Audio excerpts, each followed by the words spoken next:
Commander Jake Morrison stood on the bridge of his ship, the UES Defiant.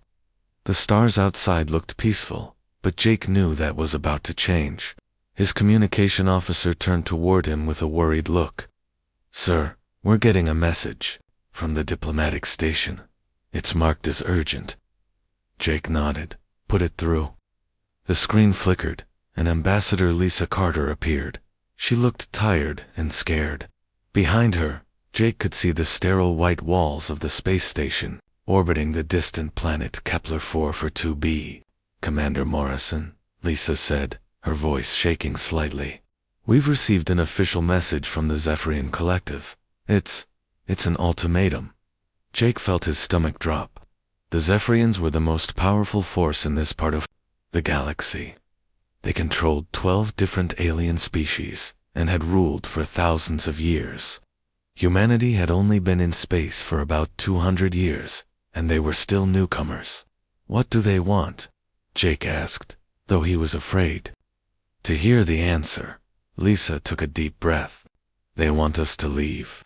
All human colonies outside the solar system must be abandoned within 30 days. We also have to give them our faster-than-light travel technology and accept their rule." The bridge went silent. Jake's crew exchanged worried glances. Everyone knew what this meant.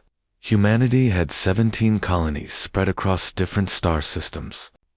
Millions of people lived on those worlds. They had farms, cities, families, and whole lives built there. "What happens if we refuse?"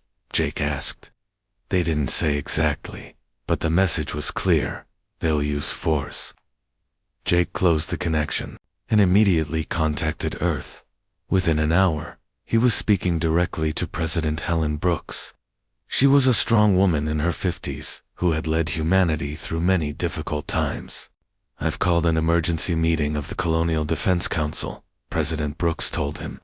"We need to know exactly what we're facing." 2 days later, Jake found himself in a large room deep under the government buildings in Washington. Around the table sat the most important military leaders of humanity. General Paul Richards, a tough old soldier with gray hair and sharp eyes, spread out papers showing ship numbers and battle plans. "The situation is not good," General Richards said bluntly. "Our scouts estimate the Zephyrians have about 5,000 warships. We have maybe 300, and most of ours are smaller." Admiral Kate Sullivan, the head of the Space Navy, nodded grimly.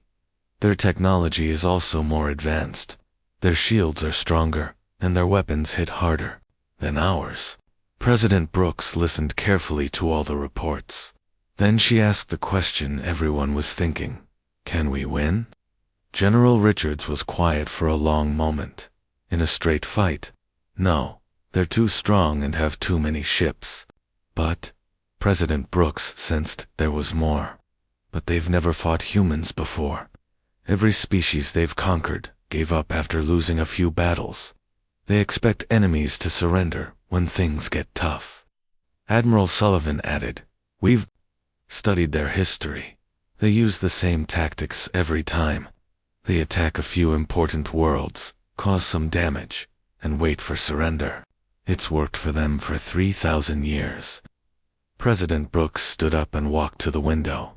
Outside, she could see the city where millions of humans lived their daily lives, not knowing that their entire future was being decided in this room. "What do you recommend?" she asked. General Richards cleared his throat. "Ma'am, they expect us to be like every other species they've faced. They think we'll give up when things get hard. Maybe we can use that against them, how we make them. Think we're weak and scared, but we prepare for a real fight. We start moving our industries, training more soldiers, and building more ships. We get ready for a long war." President Brooks turned back to the group.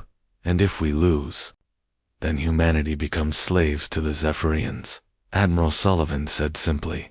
"Our children will grow up under alien rule, and will never be free again." The room was quiet again. Everyone knew the choice they faced was simple, but terrible. They could surrender and live as slaves, or fight and probably die. President Brooks made her decision. Send a message to the Zephyrian Supreme Arbiter. Tell him we need time to consider their offer. How much time? General Richards asked. Tell him we'll give our answer in 1 week. As the meeting ended, Jake walked with President Brooks toward her office. Ma'am, can I ask what you're really planning? She smiled, but it wasn't a happy smile. I'm planning to give them an answer they won't expect. 1 week later, representatives from dozens of alien species gathered to hear humanity's response. The Zephyrian Supreme Arbiter, Velthar, waited confidently. In his long life, he had received the surrender of 47 different species. This would be number 40-8. President Brooks appeared on screens across the galaxy. She looked calm and spoke clearly. To the Zephyrian Collective and all who are listening, humanity has carefully considered your generous offer to become your servants and give up our freedom. Velthar leaned forward, expecting the usual words of surrender. We respectfully decline. The alien representatives stirred in surprise. Velthar's eyes widened. No species had ever simply said no before. President Brooks continued. We choose to remain free. We will not abandon our colonies.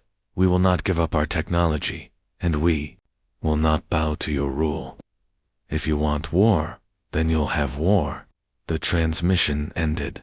Across the galaxy, different species reacted in different ways. Some were shocked, others were excited. The Zephyrians were simply confused. In his palace, Velthar turned to his military commander. These humans, they don't understand what they've just done. Should we attack immediately? The commander asked. Velthar waved a hand dismissively. Give them a few days to think about it. When they see our fleets moving toward their worlds, they'll change their minds. They always do. But on Earth, President Brooks was already meeting with her generals again. This time, the conversation was different. They think we're just another weak species, she said. They're about to learn how wrong they are. General. Richard smiled grimly. What are your orders, ma'am? Prepare for total war.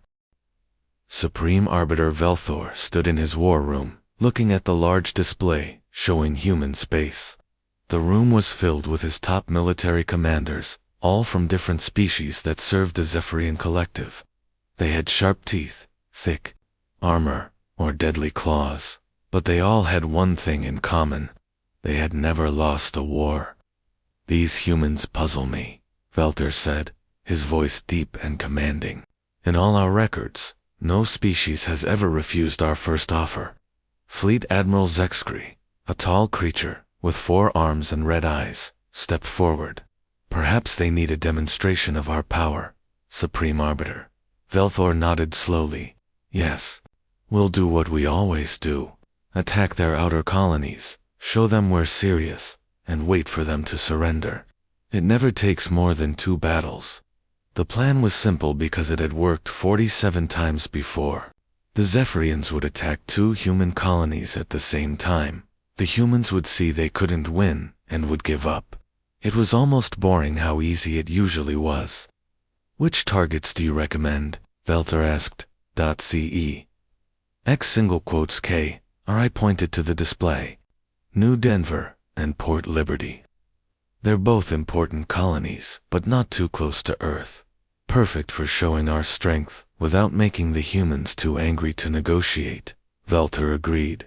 Send the 3rd and 5th fleets. Make sure there are survivors to tell others what happened. 3 days later, the Zephyrian fleets jumped into the New Denver system. Colonel Ryan Murphy was having breakfast in the colony's military base when the alarms started screaming. Sir, a young soldier ran into the dining hall. We've got 30 enemy ships dropping out of hyperspace. Ryan grabbed his coffee and headed for the command center. He was a calm man who had fought in several small conflicts, but nothing like this. As he reached the control room, he could see the enemy ships on the main screen. They were huge, dark vessels that looked like they could crush his small defense force without even trying. How many ships do we have? Ryan asked his second in command, Major Lisa Grant. 12 fighters and 2 patrol boats, she replied. The civilians are already heading for the emergency shelters. Ryan looked at the odds. 30 enemy ships against 14 of his. His ships were faster but much smaller.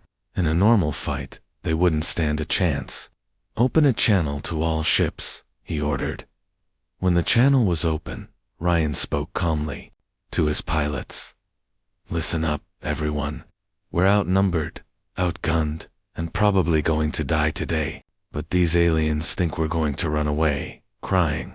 Let's show them what humans do when someone threatens our families. The first Zephyrian ship fired a warning shot that lit up the sky. Then their commander sent a message to the colony. Humans of New Denver, you have 1 hour to surrender. Lay down your weapons and prepare for occupation. Ryan's reply was short. Come and take it. The battle that followed shocked the Zephyrians. Human pilots flew their small ships like they were dancing with death. They used tricks and tactics the aliens had never seen before. Lieutenant Amy Jordan flew her fighter straight at a Zephyrian battleship, making them think she was going to crash into it, then pulled away at the last second while firing all her weapons.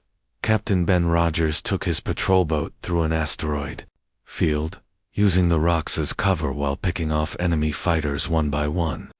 The Zephyrians, who were used to straightforward battles, found themselves confused and frustrated. But numbers eventually won. After 6 hours of fighting, the human ships were destroyed or damaged beyond repair. The colony's shields failed, and Zephyrian troops landed on the surface. However, the fight didn't end there. The colonists, led by Ryan Murphy, continued fighting with whatever weapons they could find. They used hunting rifles, mining explosives, and even kitchen knives. The Zephyrians had expected to walk in and take control. Instead, they had to fight for every building. When the colony finally fell, the Zephyrians had lost 8 ships and hundreds of soldiers. It was more than they usually lost in an entire war. The same thing happened at Port Liberty. Captain Amy Jordan, who had survived the space battle, led the ground defense. The Zephyrians won, but it cost them dearly. Fleet Admiral Zexgri contacted Velthor after both battles were over. Supreme Arbiter, the colonies have been taken. Excellent. I assume the humans are ready to surrender now. There was a pause. Sir, these humans, they fought differently than other species. They never stopped fighting, even when they had no chance of winning. Velthor frowned. What are our losses? 15 ships destroyed, 23 damaged, over 1,000 soldiers dead. Velthor couldn't believe what he was hearing. For 2 small colonies. Yes, sir. They fought like ... like they wanted to die rather than surrender. This was new. In all their previous wars, losing a few ships was enough to make enemies give up. But these humans had kept fighting, even when they were clearly going to lose. On Earth, President Brooks received the reports from both colonies. General Richard stood beside her as she read the casualty lists. We lost both colonies, she said, quietly. Yes, ma'am. But look at what it cost them. Brooks studied the numbers. The Zephyrians had lost more ships taken to small human colonies than they usually lost in entire wars. More importantly, the galaxy had watched the battles. Other species had seen humans fight to the last person rather than surrender. The aliens are confused. General Richards continued. They expected us to give up after losing these colonies. Instead, our people fought harder. President Brooks turned to her communication officer. Get me a channel to all human colonies. When the channel was open, she spoke to millions of humans across dozens of worlds. My fellow humans, today we lost New Denver and Port Liberty. Good people died defending their homes. But their sacrifice was not in vain. They showed the galaxy what humans are made of. They showed our enemies that we don't surrender, we don't give up, and we don't bow to bullies. She paused, letting her words sink in. The Zephyrians think losing to colonies will break our spirit. They're wrong. Every colony, every ship, every human in space is now preparing for war. We're going to show them that attacking humanity was the biggest mistake they ever made. Across human space, the response was immediate. Factories that made farming equipment started making weapons. Mining ships were converted into warships. Civilians trained to become soldiers. Dr. Sam Mitchell, the head of human military research, worked day and night, studying the wreckage from the battles. His team pulled apart pieces of Zephyrian ships, learning how their technology worked. Their shields are strong, he told President Brooks during a briefing. But they have a weakness. They're designed to stop big, powerful attacks. Our small, fast weapons might be able to get through. Meanwhile, Major Chris Palmer led the first human raids against Zephyrian supply lines. His ships were tiny compared to enemy battleships, but they moved fast and struck without warning. They would attack supply convoys, destroy what they could, and disappear before the enemy could respond. Intelligence Officer Lieutenant Nina Foster worked to understand the enemy.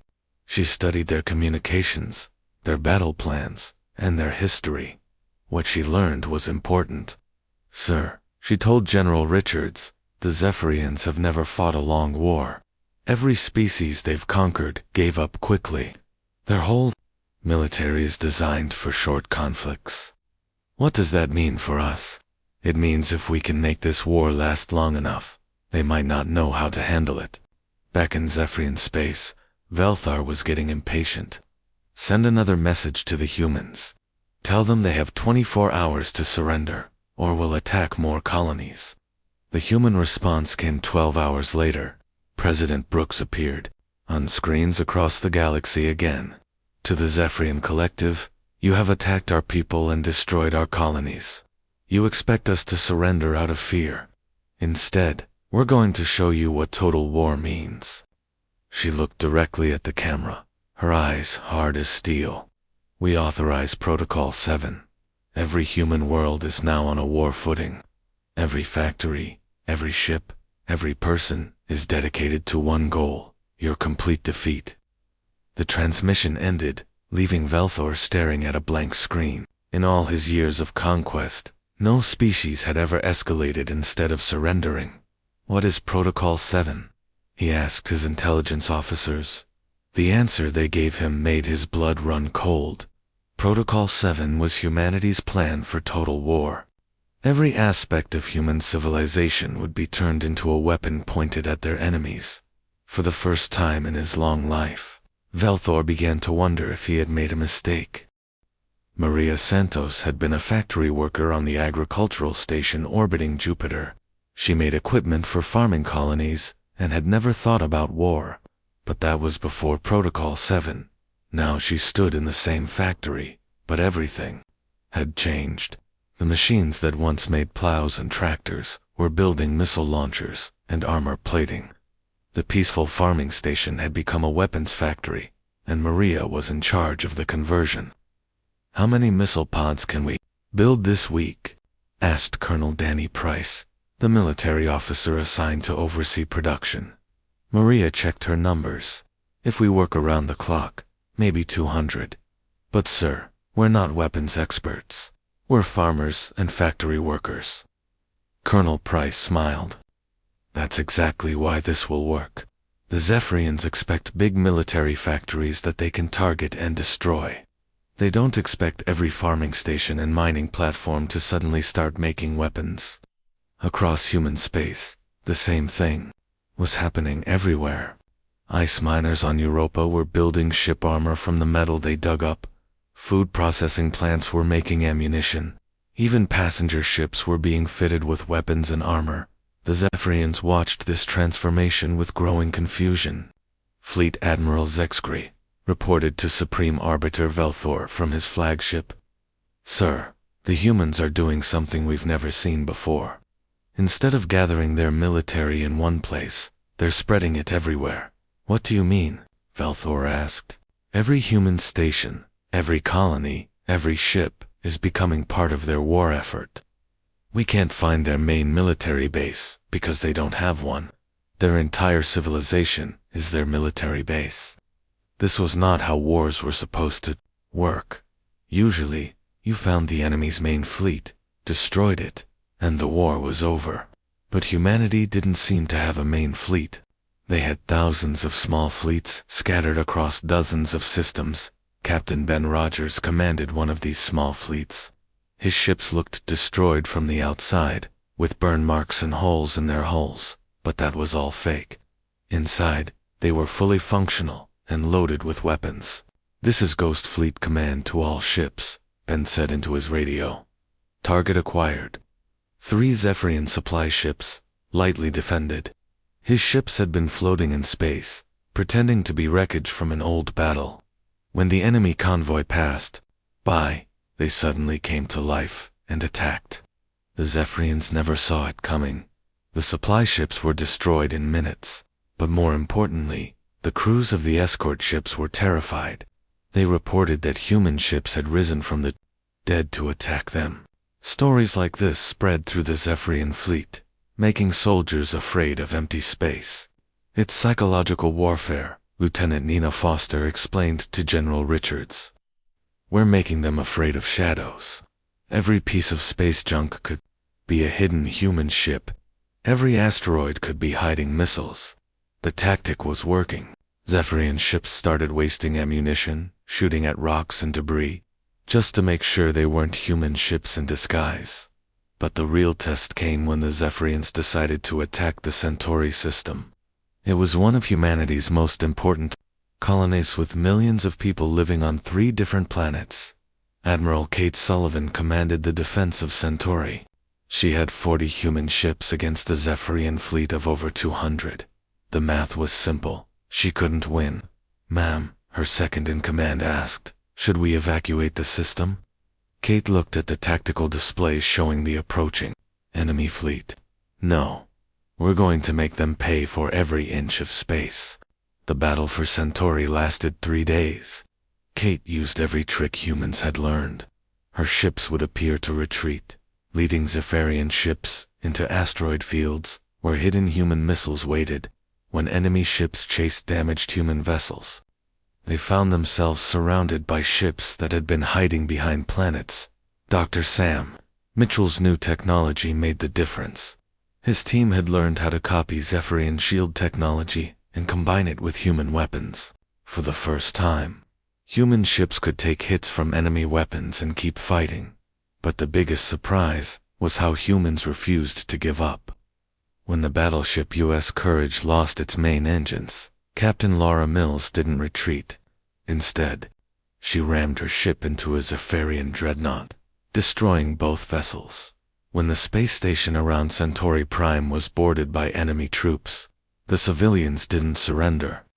They fought with tools, furniture, anything they could find. Workers like engineer Tom Bradley and nurse Rachel Stone became heroes, leading desperate battles in the station's corridors. The Zephyrians eventually took the Centauri system, but it cost them their entire 3rd fleet. Over 100 ships were destroyed, and thousands of soldiers were dead. They had won, but it felt like losing. "This is impossible," Fleet Admiral Zexgri told Velthor. "We took the system, but we lost more ships than in our last 10 wars combined." Velthor studied the battle reports. The numbers made no sense. How could a smaller, weaker force cause so much damage? "Their tactics are insane," Zexgri continued. "They ram ships into our vessels. They fight to the death instead of surrendering. They hide weapons everywhere. It's like they don't care if they die." For the first time in his long life, Velthor felt something he had never experienced before. The doubt grew when reports came in from across Zephyrian space. Human raiders were attacking everywhere. Captain Chris Palmer's ships hit supply convoys in the Vega system. Lieutenant Bobby Chen's fighters destroyed a fuel depot near Proxima.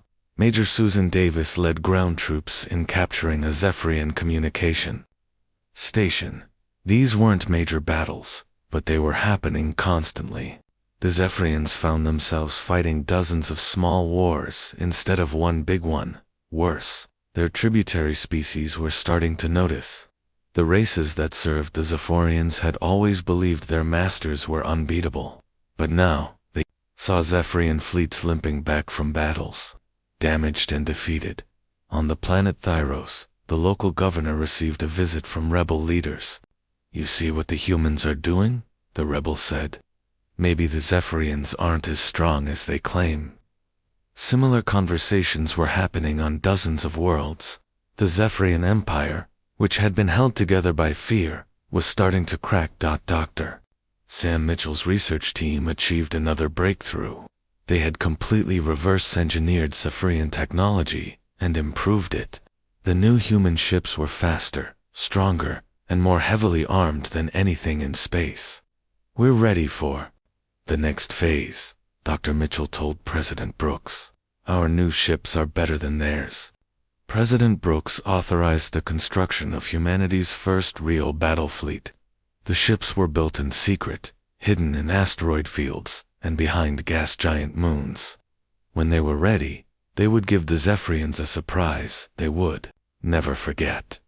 But Admiral Kate Sullivan, who had survived the Battle of Centauri, had a different idea.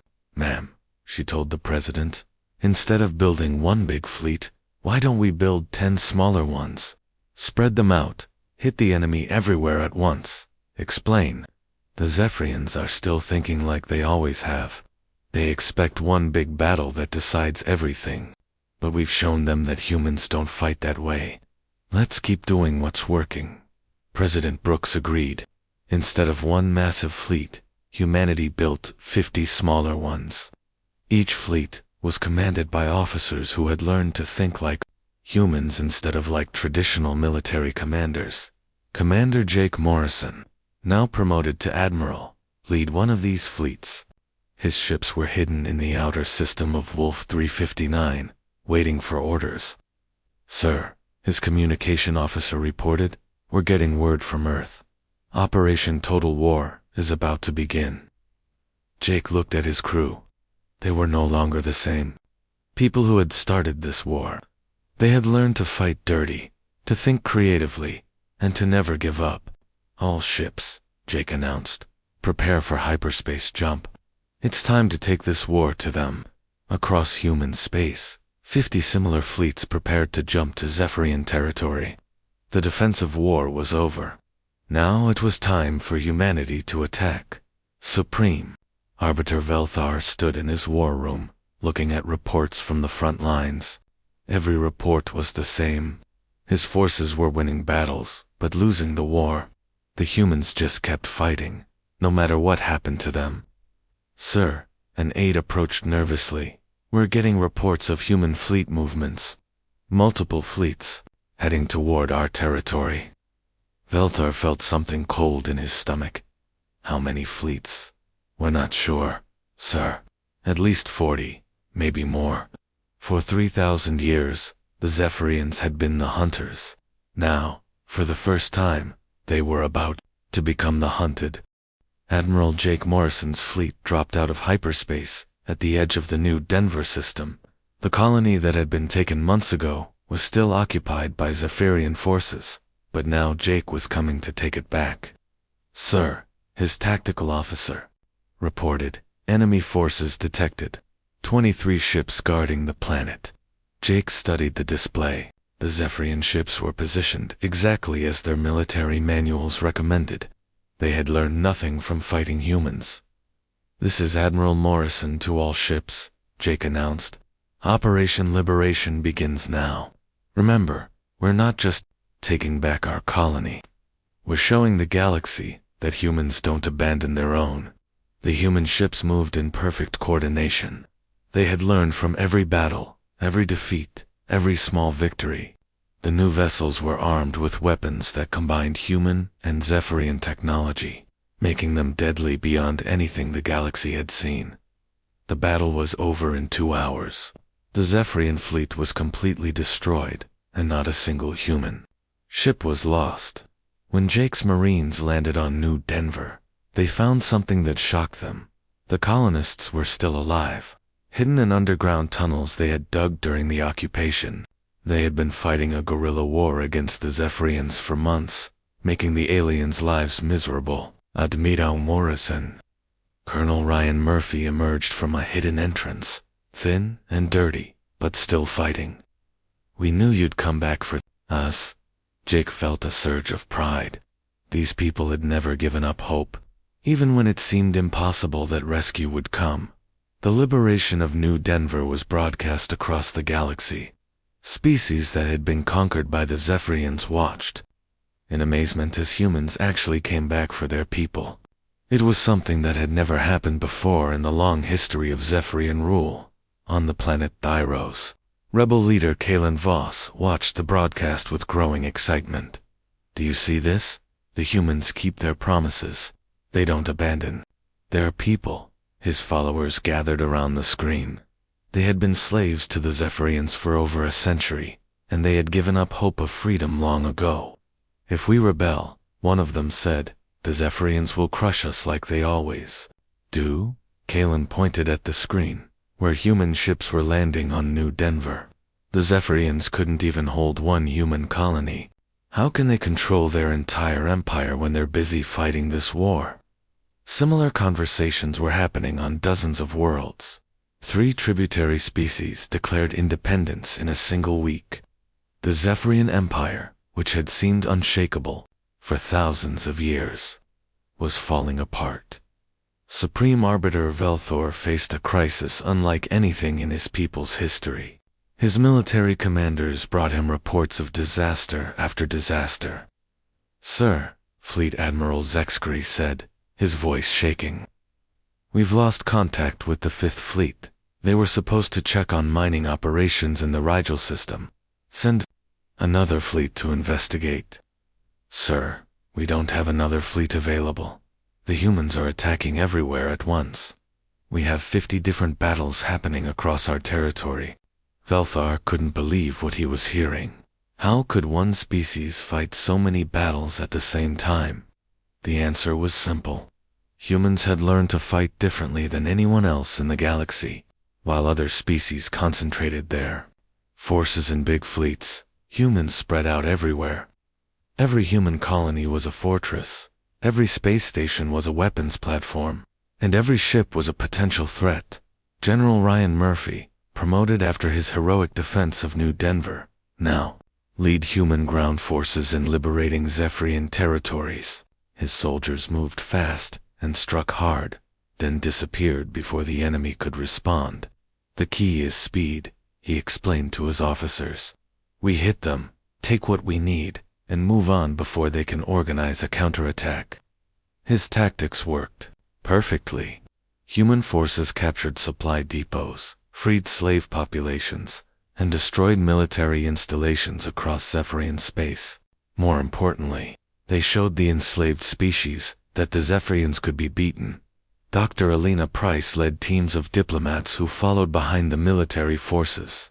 Her job was to help the freed species organize their own governments and defenses. We're not here to conquer you, she told the leader of a recently liberated world. We're here to help you stay free. This was completely different from how the Zephyrians operated. When they conquered a world, they kept it forever. But humans offered something better, genuine partnership. The diplomatic breakthrough came when Ambassador Kethver, one of Velthor's most trusted advisors, requested a meeting with human representatives. The meeting took place on a neutral space station, with Captain Robert Hayes representing humanity. We wish to discuss terms, Kethver said, his voice formal, but strained. Robert leaned back in his chair. What kind of terms? A ceasefire? We can arrange territorial boundaries, trade agreements, perhaps some form of compensation for the colonies we attacked. Robert was quiet for a long moment, then he shook his head. You don't understand. We're not interested in territory or trade agreements. Then what do you want? We want you to stop completely. No more enslaving species, no more forced tribute, no more empire built on fear. Kethver looked confused. That's impossible. The collective has existed for 3,000 years. You're asking us to change everything. Yes, we are, and if we refuse, Robert's expression hardened, then we'll keep doing what we've been doing. We'll liberate every world you control, free every species you've enslaved. and hunt down every ship in your fleet until there's nothing left of your empire." The conversation ended without agreement. Kethva returned to Veltor with a report that left the Supreme Arbiters speechless. "They don't want to negotiate," Kethva explained. "They want complete victory. That's impossible. No species fights for complete victory. It's too expensive, too dangerous. Sir, these humans don't think like other species. They're not fighting for profit or territory. They're fighting for something they call freedom, and they seem willing to die for it." Velfar felt the walls of his empire closing in around him. Reports came in daily of more defeats, more rebellions, more territory lost. His own military commanders were starting to question his leadership. Supreme Arbiter General Mordock said during a council meeting, "Perhaps we should consider surrender." The room went silent. In 3,000 years of Zephyrian history, no one had ever suggested surrender. "If we surrender," Velthor said slowly, "what happens to us?" "I don't know, sir. But I do know what happens if we keep fighting. We all die." President Brooks received reports of the diplomatic contact with mixed feelings. She had hoped the Zephyrians might be ready to end the war, but their terms were unacceptable. "They want to keep their empire," she told General Richards.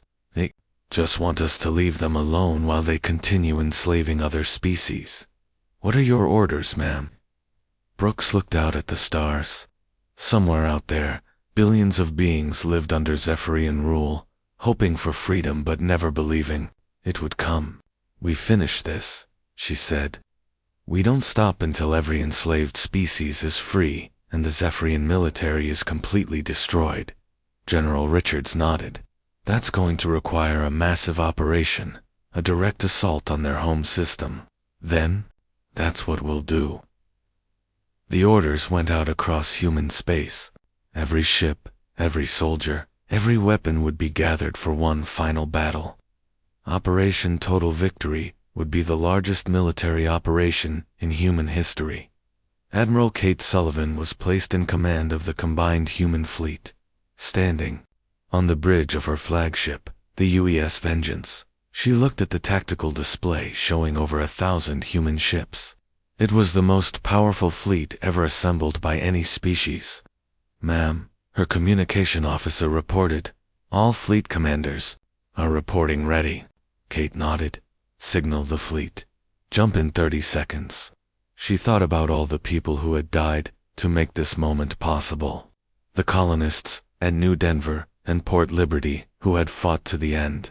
The soldiers who had rammed their ships into enemy vessels. The civilians who had turned their entire civilization into a weapon. Jump. 1,000 human ships disappeared into hyperspace, heading for the Zephyrian home system.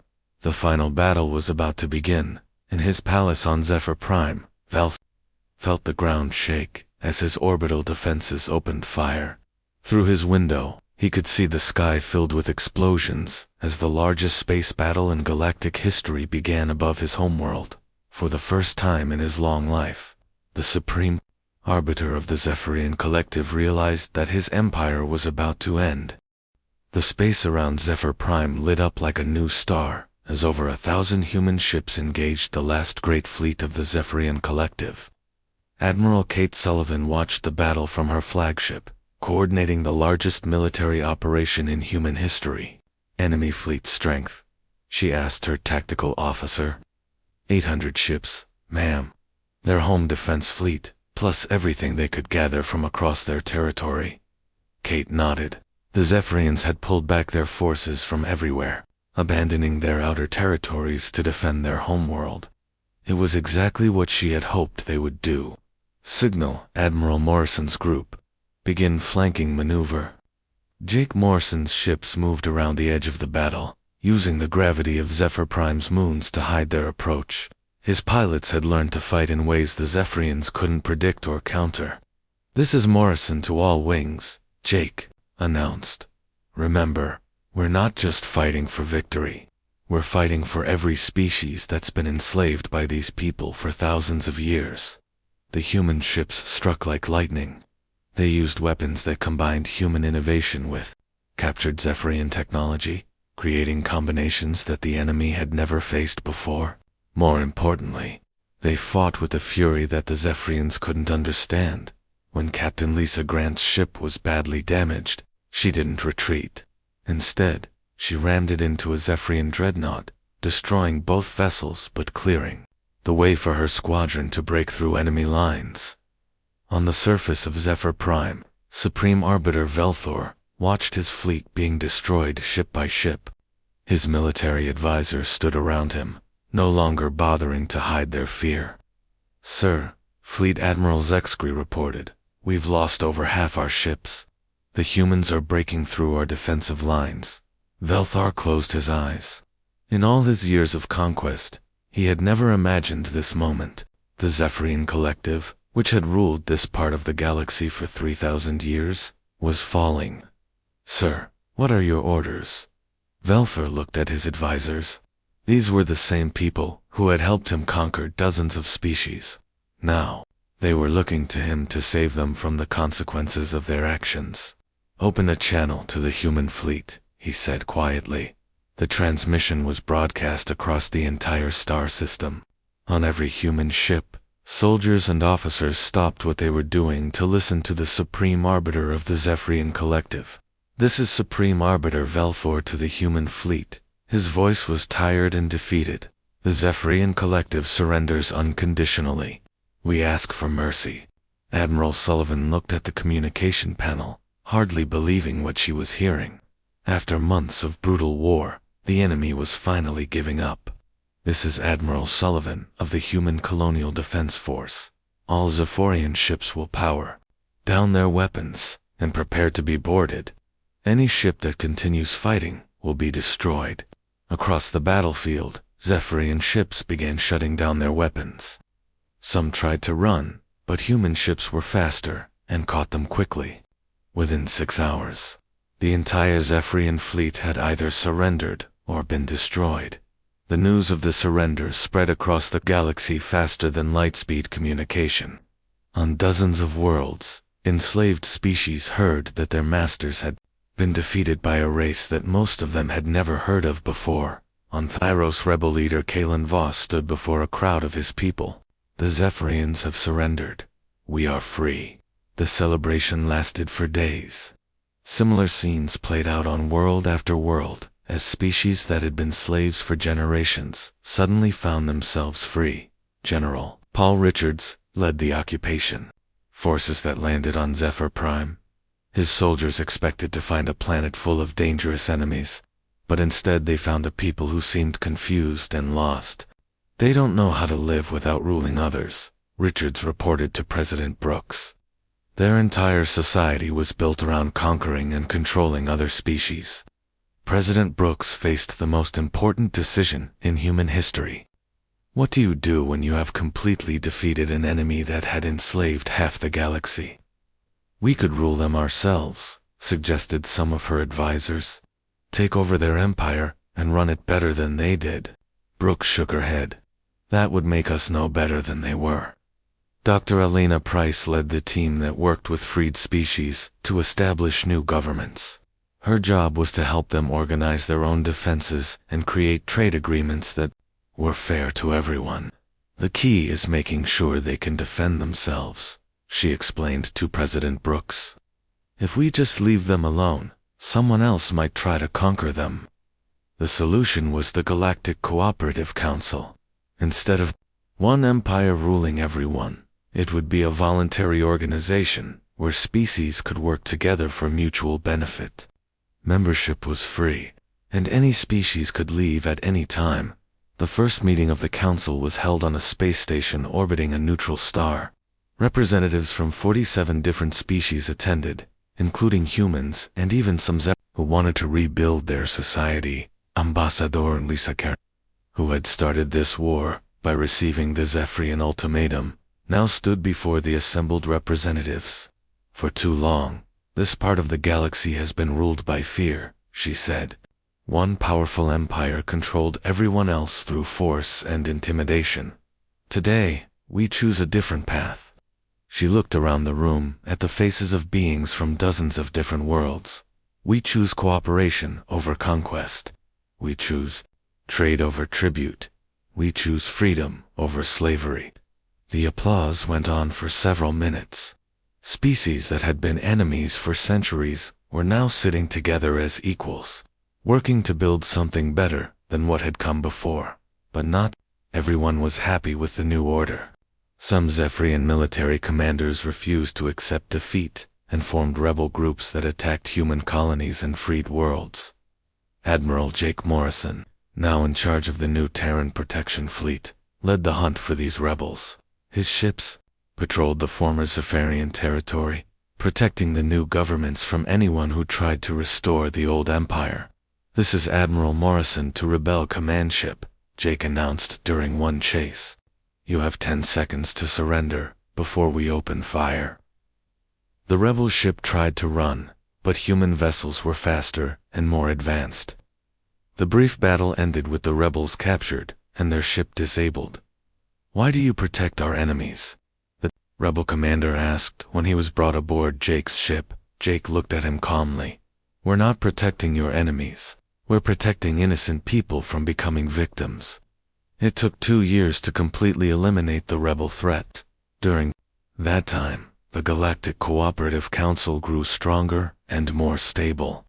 Trade between species increased, wars became rare, and for the first time in thousands of years, the galaxy was at peace. President Brooks, now older and grayer but still sharp, stood before the council for her final speech as the human representative. "When this war started," she said, "the Zephyrians offered us a choice. We could surrender our freedom and live as slaves, or we could fight and probably die." She paused, looking at the representatives of dozens of species who were now free because of that choice. "We chose to fight, not just for ourselves, but for everyone who was suffering under tyranny. Today, I'm proud to say that choice was the right one." The council chamber erupted in applause. Leaders who had once been slaves now stood as equals, ruling their own worlds and making their own decisions. But the story didn't end there. 5 years after the surrender, Admiral Morrison received a distress signal from the edge of explored space.